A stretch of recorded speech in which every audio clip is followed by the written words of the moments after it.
The morning of July 28th, 1402, rose over the plain of Chubuk like a furnace door swinging open. Imagine the sun rising over the largest concentration of military power ever assembled in medieval Europe. This was the dawn of the Battle of Ankara, where two unstoppable forces were set to collide. 3 points. The armies. On one side stood Sultan Bayezid I's Ottoman army, 85,000 seasoned soldiers. On the other, Timur the Lame's colossal force of 140,000, including armored elephants and a vast cavalry. The tactics.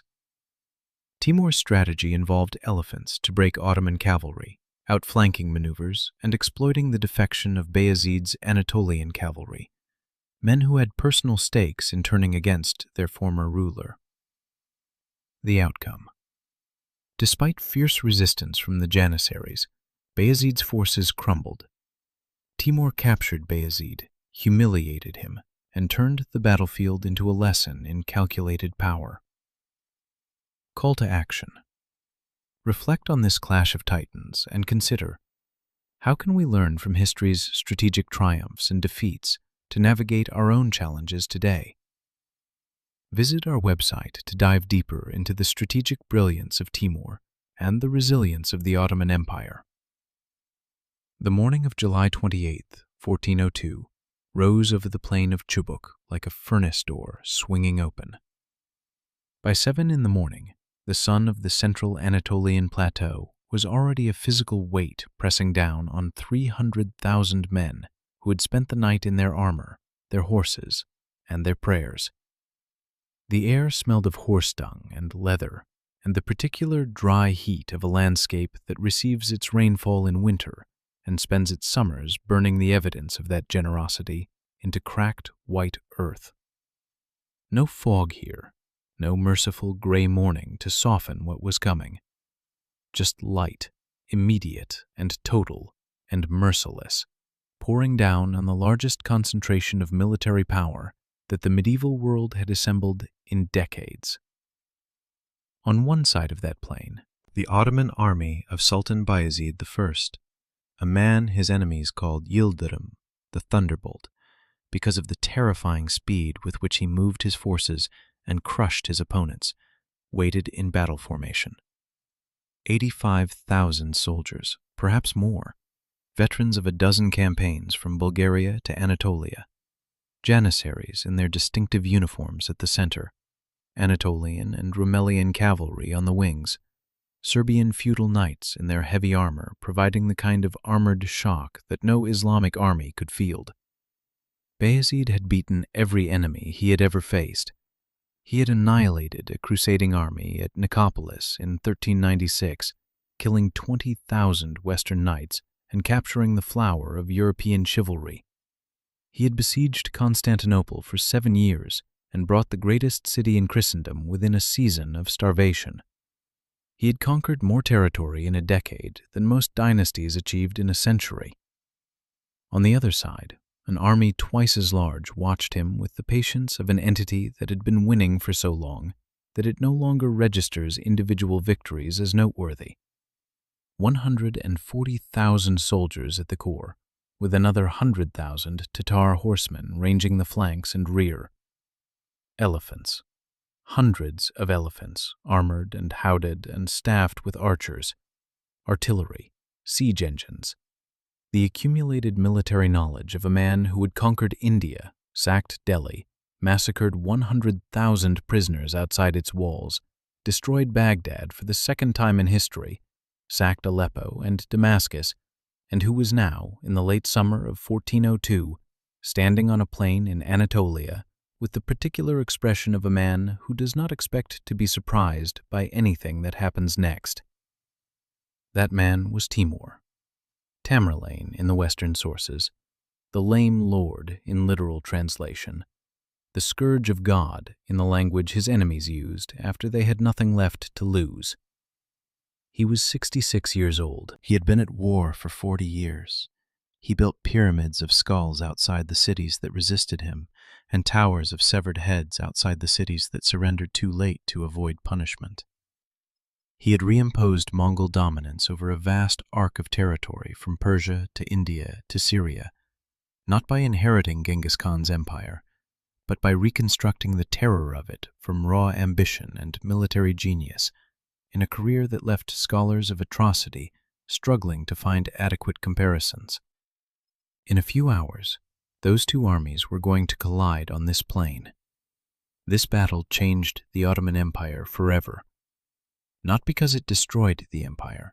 The Ottomans would recover, would return to greatness, would eventually take Constantinople 50 years later, but because it stopped them at the moment of their greatest expansion, broke their sultan, fractured their state for a decade of civil war, and demonstrated that the seemingly unstoppable force of Ottoman power had collided at last with the one thing capable of stopping it, a force that was more unstoppable still.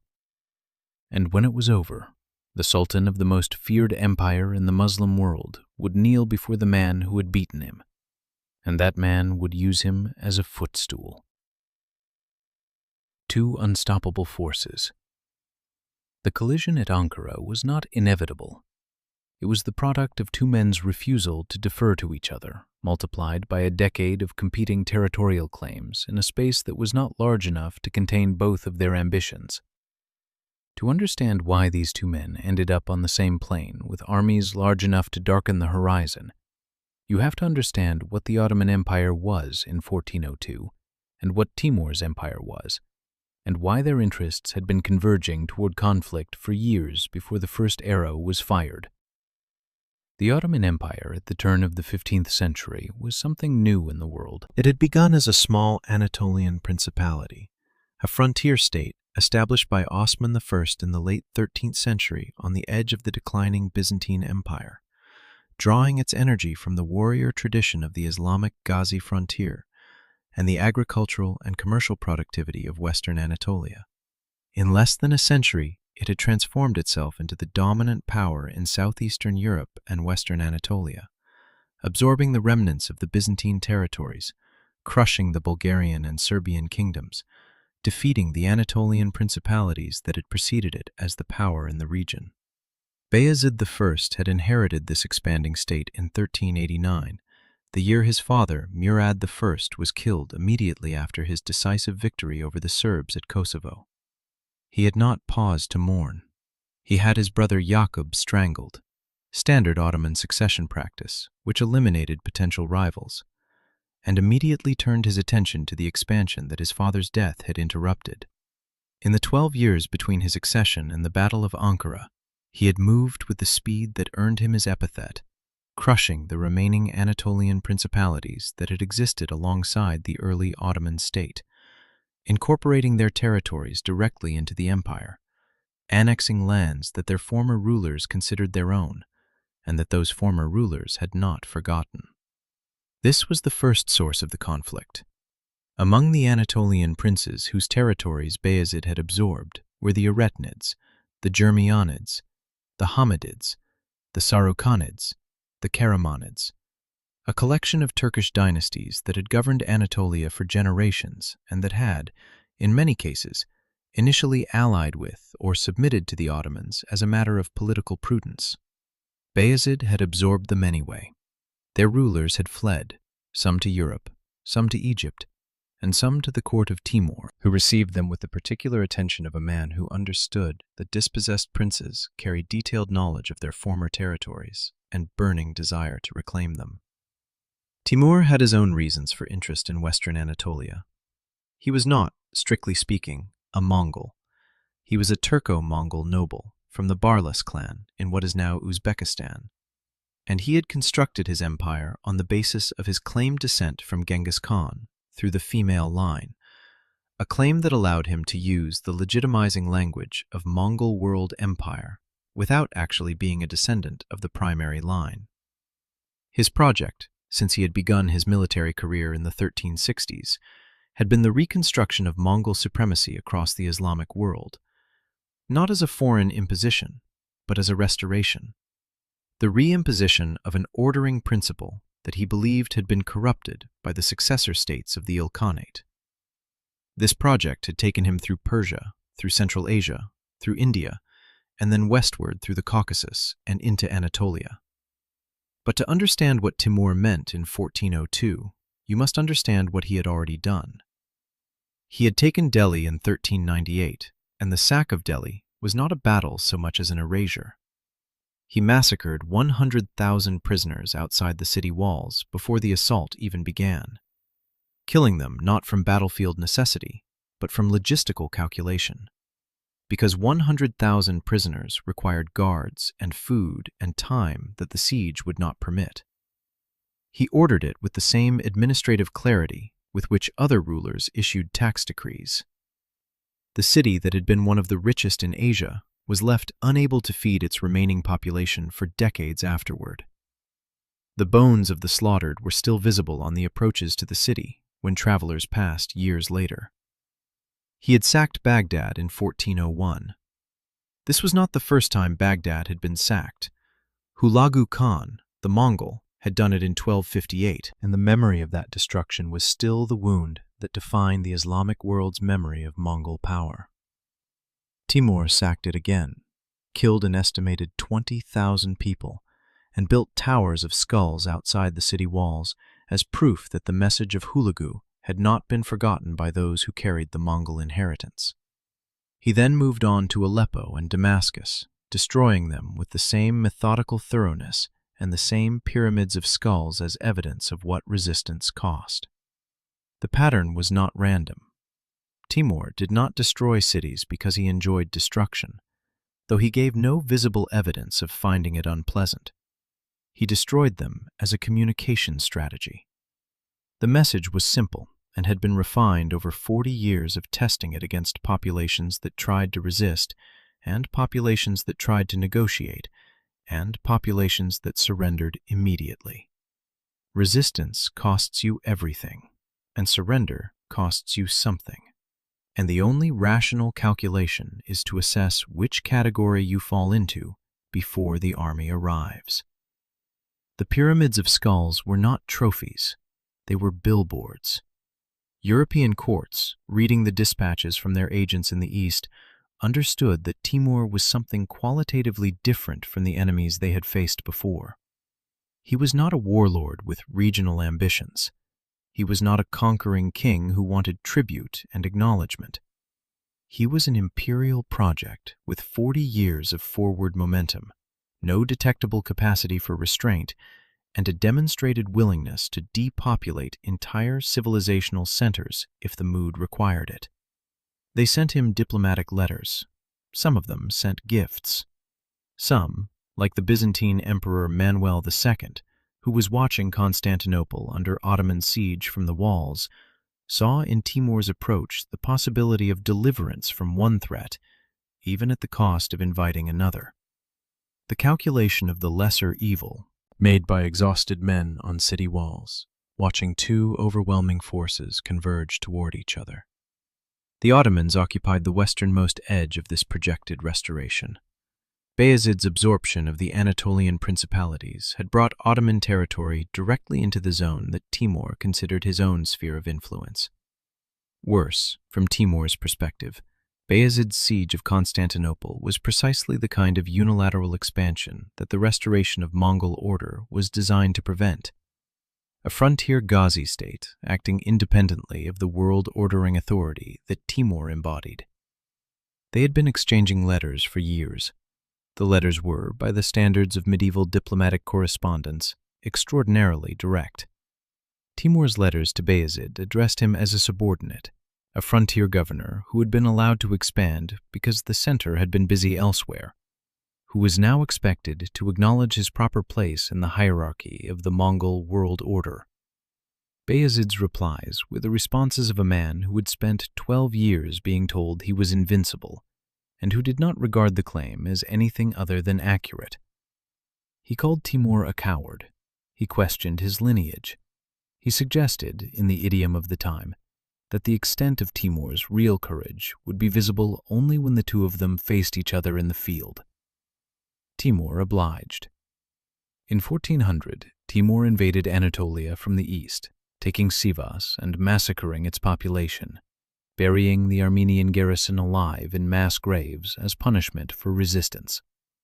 In 1401, he sacked Aleppo and Damascus, sending shock waves through the Islamic world and demonstrating to every court between Cairo and Constantinople that the old rules about what was possible had been suspended. In early 1402, he turned back toward Anatolia. His message to Bayezid had been clear enough at Sivas. Now he was coming to deliver the main address. Bayezid was besieging Constantinople when Timur invaded Anatolia a second time. He lifted the siege, the longest and most successful Ottoman effort to take the city to that point, only weeks away by some accounts from producing the surrender that Mehmed II would eventually achieve 50 years later, and marched his army east. His commanders advised caution. The terrain of eastern Anatolia was difficult. The supply lines would be long. Timur's army was large and experienced, and had the logistical infrastructure of an empire behind it. Caution was possible. Negotiation was possible.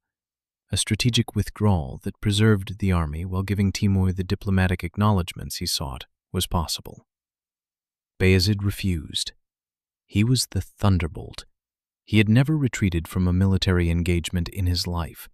He was not going to begin with this. The two armies converged on the plateau near Ankara in late July. But there was a variable that Bayezid's calculation had not adequately weighted. Among the Anatolian cavalry that formed the wings of his army were the survivors and successors of the very principalities he had absorbed. These men served in the Ottoman army, technically, but they served without the loyalty that makes a soldier fight past the point where fighting seems rational. Timur had been corresponding with them. Timur had promised their princes the restoration of their territories. Timur had made it clear, through intermediaries and through his own demonstrated power, that the man who could give them back what they had lost was standing on the other side of the field. Bayezid knew this. He knew it, and he chose to fight anyway, which tells you something about the quality of his confidence and something about the quality of his judgment.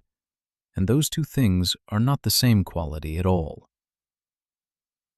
The plain of Chubuk.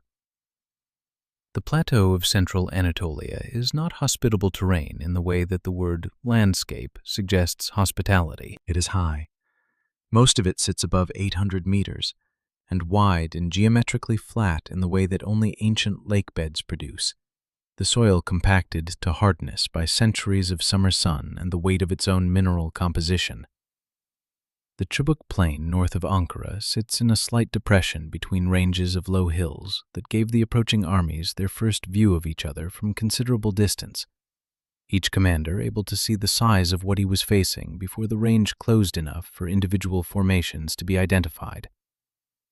The Kizil-Irmak River, the Red River, whose iron-rich soil gives it its name, fed the plain's eastern margins, and Timur had used the weeks before the battle to consolidate his position near its banks, ensuring that his enormous army had water access for both men and animals. The Ottoman approach from the west found Timur already established in a prepared position, his elephants visible from miles away as a dark, irregular line at the center of his battle formation, their size incomprehensible at first to soldiers who had heard of them but never seen them. The Ottomans came with their standard battle formation, the disposition that had won at Nicopolis and Kosovo and a dozen lesser engagements. The Janissary infantry at the center, the powerful wings of Anatolian and Rumelian cavalry extending left and right, the Serbian heavy cavalry positioned to deliver armored shock where it was needed most. Bayezid had confidence in this formation. It had worked. It had worked consistently and completely against enemies that included the finest Christian heavy cavalry in Europe. There was no obvious reason, by the standards of his experience, why it would not work again. But Timur's formation was different in kind as well as scale. At the center, behind a screen of light cavalry and ahead of the main body, the war elephants were deployed in a staggered line designed to fragment any attacking formation before the main Timurid infantry engaged. These were Indian war elephants, armored on their foreheads and flanks, their tusks bound with iron, their howdahs carrying archers and incendiary devices. pots of burning oil and naphtha that could be dropped into the massed formations of infantry trying to advance past them. No Ottoman soldier had trained to fight elephants. No Ottoman horse had been conditioned to encounter them. The psychological effect of an armoured elephant bearing down on a horse trained to fear large animals was a tactical variable that Bayezid's generals had not planned for. The Timurid cavalry on both wings was more numerous than the Ottoman cavalry by a factor that even generous estimates of Ottoman strength could not minimise. On the right, Timurid horsemen under Timur's grandson Shah Rukh extended far beyond the Ottoman left wing. On the left, another Timurid force of similar size threatened to outflank the Ottoman right. The standard Timurid tactic was envelopment, the same tactic that Mongol armies had used at every engagement from the Indus to the Volga, the wide, sweeping movement of cavalry beyond the enemy's flanks that converted a frontal engagement into a surrounded killing ground. Bayezid had dealt with cavalry tactics before, but he had not dealt with cavalry in this quantity, operating at this operational range. The Ottoman War Council that assembled on the evening of July 27th was not a council in the sense that councils are supposed to function, as deliberative bodies that weigh options and arrive at conclusions through argument and evidence. It was a meeting of men who had been told what the Sultan intended and were expected to identify the implementation rather than the strategy. Bayezid had made his decision when he lifted the siege of Constantinople and marched east. He had confirmed it when the two armies came within sight of each other. He was going to fight. The only questions remaining were tactical, and they were the kind of tactical questions that an army long accustomed to winning answers quickly. His senior commanders, the Janissary Aga, who commanded the elite infantry, the Beylerbey, who commanded the Rumelian and Anatolian cavalry wings, the Serbian noble Stefan Lazarevich, who had brought his feudal contingent of heavy cavalry under the obligation that Kosovo had imposed on Serbia, each presented their assessments. The Janissary commander spoke of his corps' readiness and the positions they could hold. The cavalry commanders spoke of the ground and how the wings could maneuver. Stefan Lazarevich, who had heard things about the Timurid army that went beyond the reassuring summaries his colleagues were offering, raised the concern about the elephants. Bayezid dismissed it. He had faced novel weapons before. Novel weapons did not decide battles. Men decided battles, and his men were better. He had beaten the Crusaders with their heavy cavalry. He had beaten the Serbian heavy horse at Kosovo. He had beaten the combined armies of Christian Europe at Nicopolis.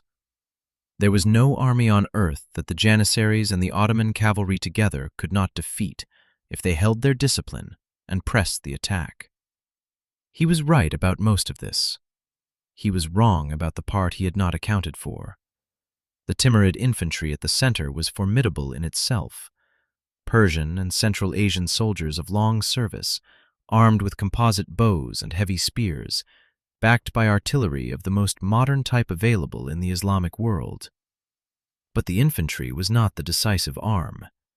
The decisive arm was the cavalry on the flanks, and behind the cavalry was the reserve, additional tens of thousands of horsemen held back specifically for the exploitation phase, the moment after the Ottoman flanks broke, when the pursuit would convert a tactical defeat into a civilizational catastrophe. And woven into the Timurid position, invisible to any Ottoman observer, were the arrangements Timur had made with the Anatolian vassals in the Ottoman ranks. Among Bayezid's Anatolian cavalry, serving on both wings, were men from the reconstituted forces of the Karamanids, the Gurmianids, and several other former principalities. Timur had sent word. Their princes, restored to their territories by Timurid decree, were with the Timurid army or had fled to Timur's protection.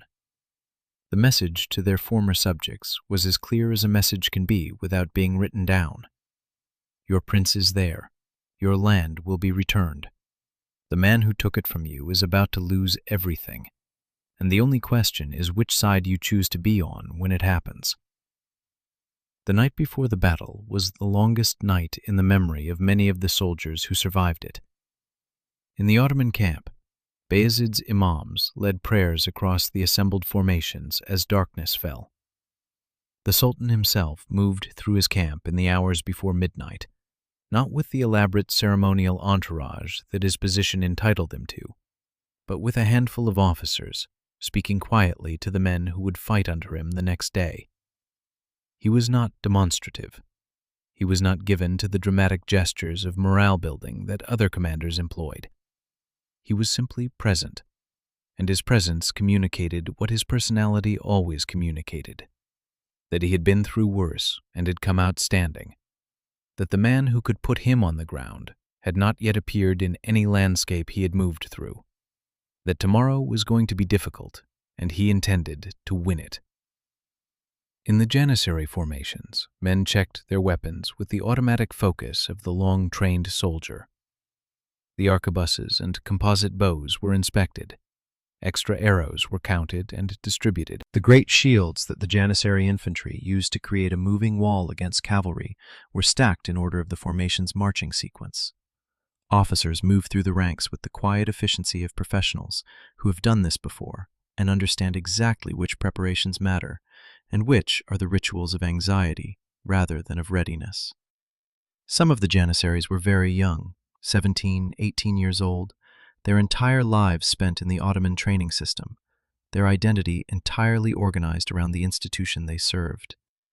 Some were veterans of Kosovo and Nicopolis, who had fought under Bayezid's father and Bayezid himself, and who had accumulated in their bodies the scars and the experience that distinguish soldiers from fighters. In the Anatolian cavalry positions on the Ottoman wings, the mood was different. These were not Janissaries. They were not slave soldiers whose entire identity was the Ottoman institution.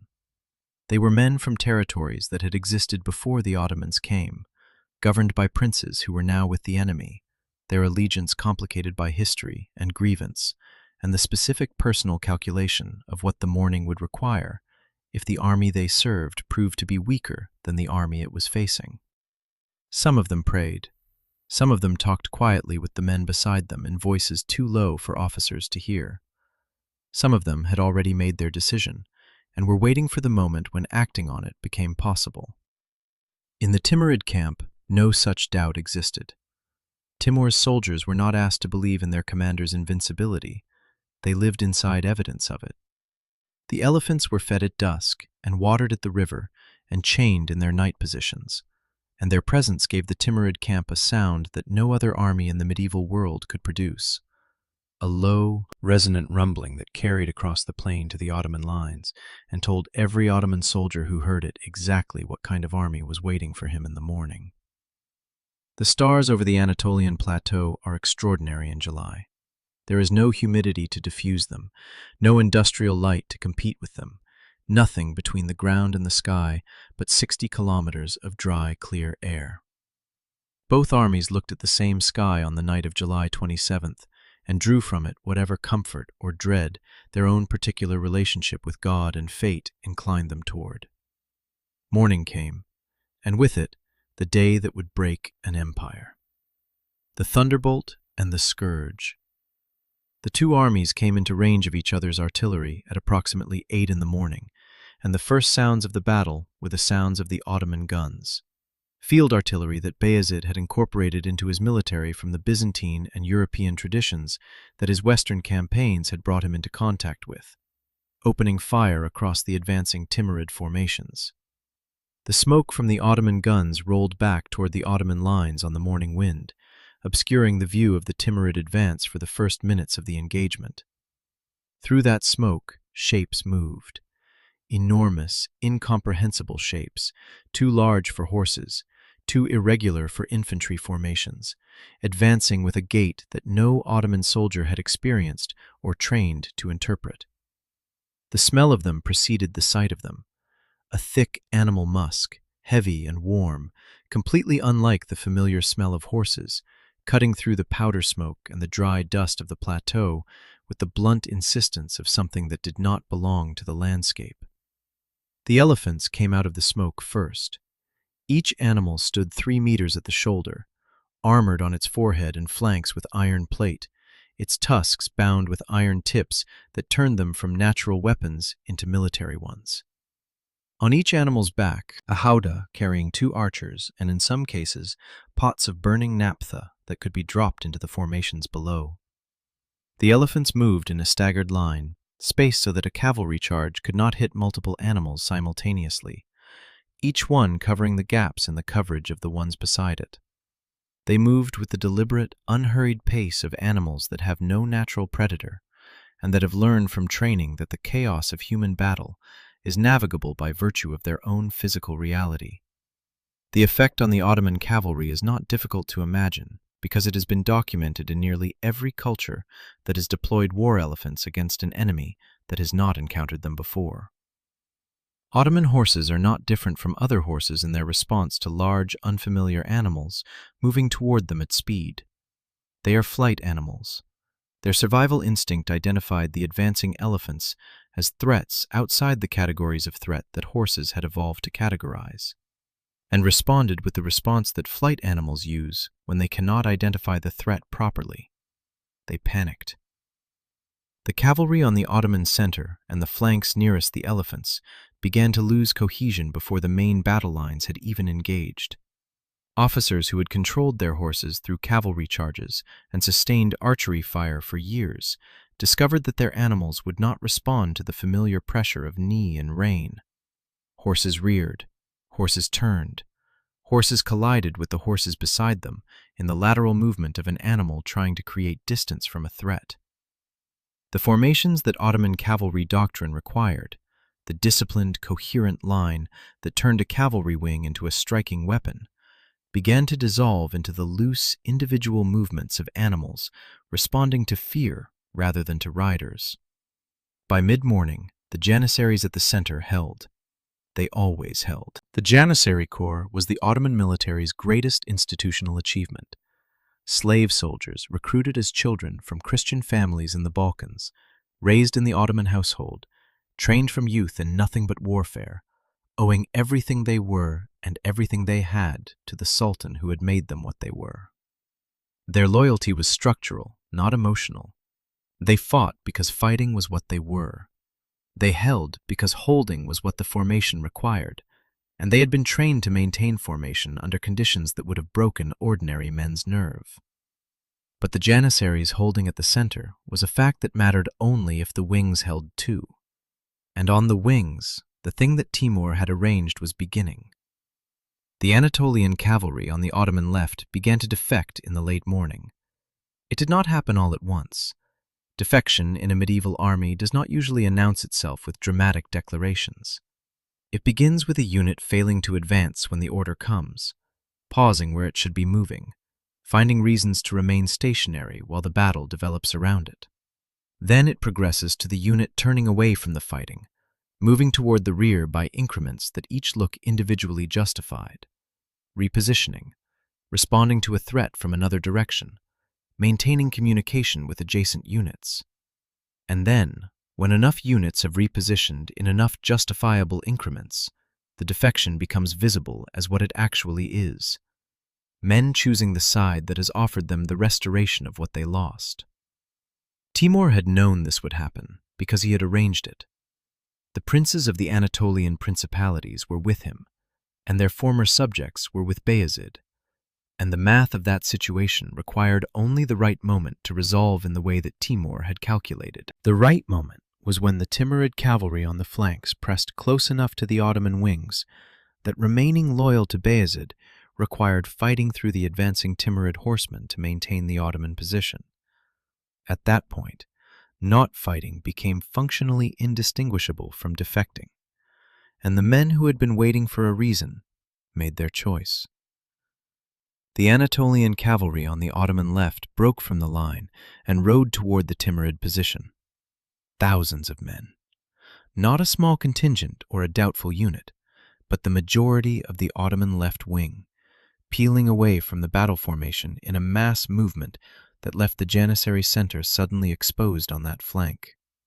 The physical sensation of watching your own army defect is documented in medieval battle accounts with the same qualities every time. First, a a failure to understand what the movement means, and then a terrible clarity. The Janissary officers on the left side of the center formation watched the Anatolian cavalry peel away and understood before they had finished watching it happen. They were professional soldiers who could read the battlefield, and the battlefield was showing them something unambiguous. The cavalry was joining the enemy. Orders moved down the Janissary line. Tighten, close the gap, maintain cohesion. The Janissaries obeyed, because obeying was what they were, and they pulled inward, the line shortening as the exposed flank was covered by rotating the entire formation toward the advancing Timurid cavalry, where the defected Ottoman cavalry had been. It was a tactical adjustment executed with professional competence in the middle of a situation that had already become unrecoverable. On the Ottoman right, the same process was playing out.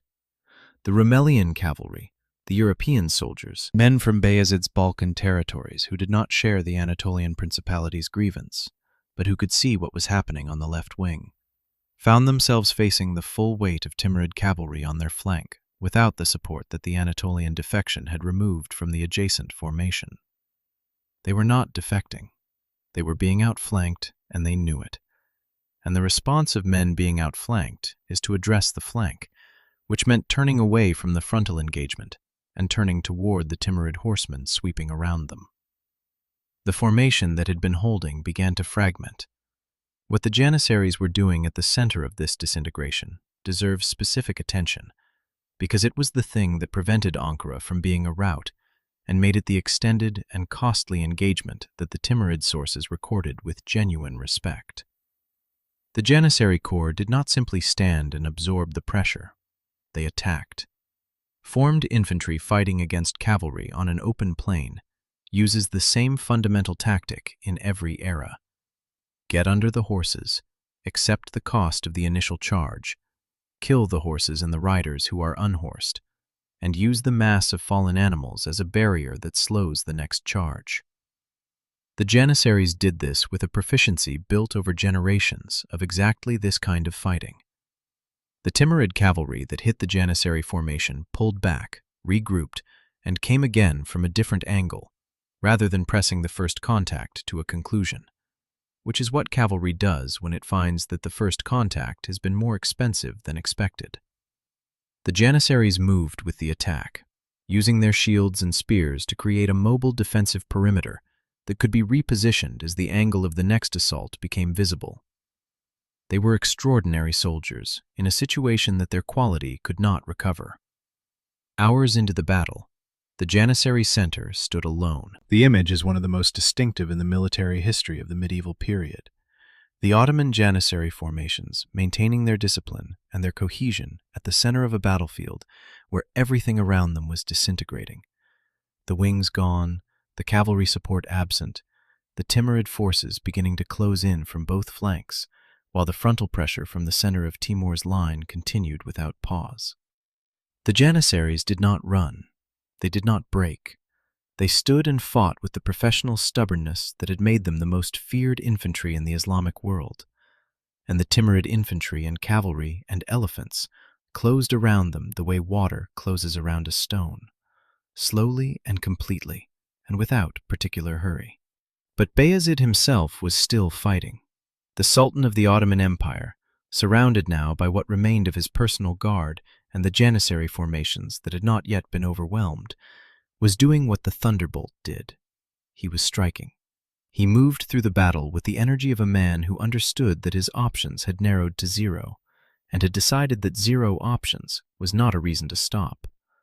He hit Timurid formations that came within range of his cavalry. He pulled the Janissaries back to tighter positions when the flanks were lost, creating the kind of defensive concentration that could hold longer than any open formation. He killed people. The Ottoman sources are clear about this, and there is no reason to doubt them. Bayezid I fought personally and effectively in the battle that destroyed his empire.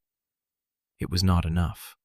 The Serbian heavy cavalry, those armored knights from the feudal obligation that Serbia owed to the Ottoman Empire since Kosovo, the only Western-style heavy cavalry in the Timurid Ottoman engagement, fought alongside Bayezid in the last phase of the battle, with a ferocity that the Timurid sources recorded with respect. They were men who owed their lord a military obligation and who, unlike the Anatolian cavalry, had no competing offer from the enemy. They charged into Timurid formations that had already enveloped the Ottoman flanks, and they died where they charged, because heavy cavalry charging into a three-sided encirclement had nowhere to go after the charge. By early afternoon, the Ottoman formation had ceased to exist as a coherent military body. What remained was a rearguard action, the kind of fighting retreat that happens when a commander realizes that retreat is the only remaining option and tries to convert the disintegration of an army into an organized withdrawal that might save some portion of it. Bayezid attempted this. He gathered what remained of the Janissaries and his personal guard and pushed south, away from the main Timurid pressure, trying to find ground that the Timurid cavalry could not easily cover and that would allow his force to move faster than the closing ring. The Timurid cavalry was faster. The mounted units on Timur's flanks, having rolled up the Ottoman wings and completed the envelopment of the Janissary center, were now free to pursue. Pursuit cavalry in a medieval battle is the instrument that converts defeat into catastrophe, that transforms the losses of an army that lost a battle into the losses of an army that ceased to exist. The horses of the Timurid force had been bred for exactly this, for the sustained high-speed pursuit across open terrain that was the final phase of the tactical doctrine Timur had inherited from the Mongol tradition and refined across 40 years of campaign. They ran the Ottoman rearguard down before it reached the hills. Bayezid fought. He was still fighting when they took him, on horseback in the middle of the remnants of his guard, swinging at men who were closing on him from every direction. He was not struck down from a distance. He was not incapacitated. He was simply surrounded, completely, by Timurid soldiers who wanted him alive, because Timur had specified that Bayezid was to be brought to him breathing, and Timur's army did what Timur specified. They brought him to the tent. The sources disagree on the exact circumstances of what followed, as they disagree on almost every detail of the personal encounter between the two men that the battle had been building toward. What all the sources agree on is this. Timur was seated on a raised platform when Bayezid was brought before him, and at some point during the encounter that followed, Bayezid was placed in a position of physical submission to the man who had just destroyed his army. The most specific version, the one that has attached itself to this battle in the historical imagination of 5 centuries, says that Timur used the Ottoman Sultan as a footstool when he mounted his horse, pressing his booted foot on the back of the kneeling man whose epithet had been the Thunderbolt. Whether that specific act occurred in precisely that form is a question that historians debate. But the general fact that Bayezid was captured, humiliated, and held in captivity by Timur for the remaining months of his life is not in dispute. The Thunderbolt had met the scourge of God, and the encounter had ended in the way that encounters between overwhelming force and overwhelming force usually end, when one of them has arranged in advance for the other's army to defect. The weight of what remained. The battlefield at Chubuk fell silent by late afternoon. The silence of a battlefield after a major engagement is not the silence of emptiness. It is the silence of completion, the cessation of the noise that had been total and continuous since dawn, replaced by the sounds that a battle leaves behind when the fighting is finished. The voices of the wounded calling for water, the movement of Timurid soldiers through the fallen, the distant sound of pursuit cavalry still running down remnants of the Ottoman force that had broken from the main engagement. The plain was scattered with the dead across most of its 3 miles of fighting ground, and the July heat, which had made the morning difficult, was now working on what the fighting had left behind with the efficiency of a climate that does not preserve anything organic for long. The Ottoman losses at Ankara are impossible to calculate with precision, because the sources that survive are Persian, Arabic, and later Ottoman, and each has reasons to present the numbers in ways that serve a particular narrative. Modern historians work with estimates in the range of 15,000 to 40,000 Ottoman dead, with an unknown number of captured and scattered. The Timurid losses were also significant. Timur had pressed his attack across the full Ottoman position, and the Janissaries in particular had sold their position at a price that even the victorious army acknowledged. But the disproportion between the losses was characteristic of the difference between a winning side and a losing one, in a battle that ended in pursuit and encirclement. The Ottomans lost far more to the cavalry pursuit than they had lost to the frontal engagement. The Serbian heavy cavalry was effectively destroyed. Those armored knights from Bayezid's Balkan feudal obligation had fought until there was nothing left to fight with, and the Timurid source's respect for them, visible even through the obligatory framing of Islamic victory, is the respect of soldiers who recognize professionalism when they have just killed it. Bayezid himself survived his capture by approximately 8 months. He died in captivity in March 1403, at a location near the Timurid camp in central Anatolia. The Ottoman sources say he died of grief and humiliation. The Timurid sources say he died of illness, which in captivity in the 14th century usually means the same thing under different phrasing. He was approximately 52 years old. The accounts of his treatment in captivity generated more controversy than almost any other aspect of the Ankara story. One tradition, preserved in later Ottoman and European sources, claims that Timur kept Bayezid in a cage, a gilded cage in some versions, an iron one in others, and displayed him to visitors as proof of his conquest. The cage story was widely accepted in European historiography for centuries. Modern scholars are more skeptical, and many Ottoman historians reject it entirely. The Footstool story is similarly contested, with some primary sources supporting it, and others making no mention of it at all. What is not contested is that Bayezid was kept captive, that he was paraded as a trophy, and that a man who had spent his career being called the Thunderbolt spent his last months in the possession of the man who had stopped him. The plain at Chubuk, when the Timurid army moved on, because Timur's armies always moved on, that was the nature of the enterprise, was a landscape of testimony.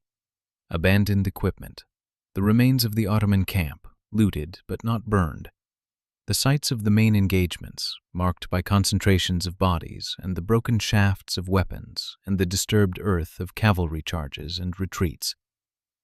And somewhere in the middle of it all, the position where the Janissary Center had stood and held until it couldn't hold any more. The last coherent formation of a broken army, the final expression of an institutional loyalty that the betrayal of the wings had rendered irrelevant. The Timurid army stayed in Anatolia for the better part of a year, mopping up the remaining Ottoman strongholds, restoring the Anatolian principalities to their former rulers, demonstrating that the promise had been kept, and that the penalty for loyalty to the Ottomans was the reversion of the territory to its pre-Ottoman status. Then Timur turned east. He had a war to fight against China, a campaign to plan against the Ming dynasty that would have required an army of the size he had brought to Ankara, and a logistical effort that would have consumed the resources of his entire empire. He died in February 1405, before the Chinese campaign could begin, at Otrar, in what is now Kazakhstan. He was 68 years old. He had not been defeated in battle. The empire that refused to stay broken. The Battle of Ankara did not destroy the Ottoman Empire. It tried. By any reasonable calculation, it should have. Bayezid was captured. His army was shattered. The Anatolian territories were restored to the principalities that Bayezid had absorbed. The Balkan territories, which had been held by Ottoman military power since the conquests of Murad I and Bayezid himself, were now garrisoned by forces that had no sultan to answer to. The siege of Constantinople was lifted, permanently it seemed, from the perspective of 1402. What the Ottomans had built in 60 years of expansion was, by the summer of 1402, rubble. And then the sons of Bayezid began to fight each other.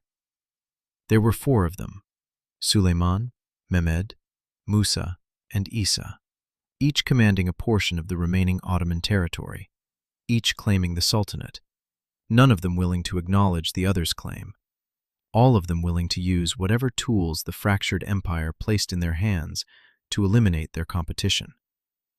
The Ottoman interregnum, the period of civil war between 1402 and 1413, was one of the most destructive internal conflicts in the empire's history.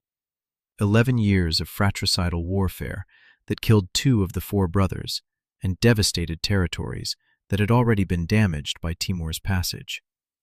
Byzantium, Wallachia, and Serbia actively intervened on different sides, each hoping to use the Ottoman Civil War to recover territory or influence. But Mehmed I emerged. Slowly, over 11 years, he eliminated his brothers, consolidated the surviving Ottoman territory, and began the reconstruction of the state. He was not his father. He was more patient, more pragmatic, more willing to accept the limitations of what the empire could do in its reduced condition, and to work within those limitations rather than ignore them. He stabilized relations with the remaining Anatolian principalities that Timur had restored. He maintained the peace with Byzantium that the interregnum had required. He rebuilt the military institutions that Ankara had shattered. His son, Murad II, continued the work. His grandson, Mehmed II, finished it, in 1453, by taking Constantinople. The city that Bayezid had spent 7 years besieging fell, 50 years after Ankara, to the grandson of the man that Ankara had broken.